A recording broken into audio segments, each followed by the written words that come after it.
الحمد لله وكفى وسلام على عباده الذين اصطفى. تر حمد صلاة و سلام رسته و رسول الله مبارک د ایمان غوښتنې لومړی د هغه تعظیم او درناوی د رسول الله صلی الله علیه وسلم د احادیثو او قرآن کریم په مجلس کې په ادب او طلب سره ناسته.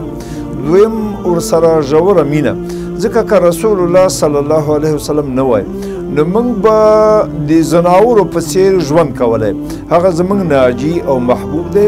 ورسره مینه د بشپړ ایمان نښه ده. له مور او پلار اولاد او ټولې نړۍ څخه به رسول الله ورته محبوب وي. دریم حاکمیت، مؤمن مسلمان به خپلې شخړې کتاب الله او د رسول الله سنتو ته وړاندې کوي. د الله او پیغمبر په فیصلو به قانع او خوښ وي. له دې درې شرطونو پرته په پیغمبر ایمان د قبول ول نه ده.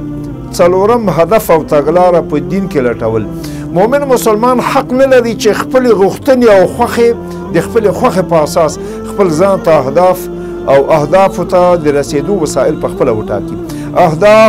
اهدافو ته د رسېدو وسایل ورته الله ټاکلي دي.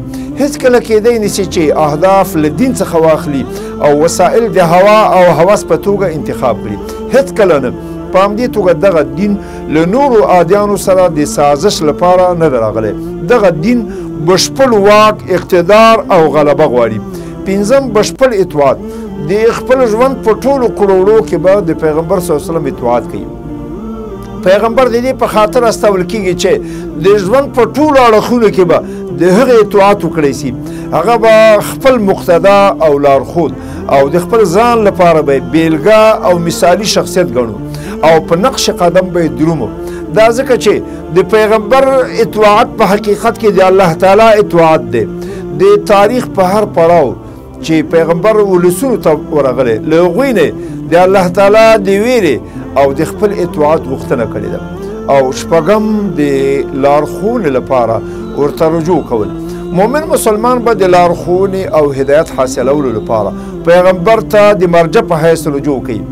له پیغمبره د رالاندې خلکو اطاعت به په هغه صورت کې کوي چې هغه د الله او رسول په وړاندې غاړه ایښودونکي او اوامر د شریعت سره برابري.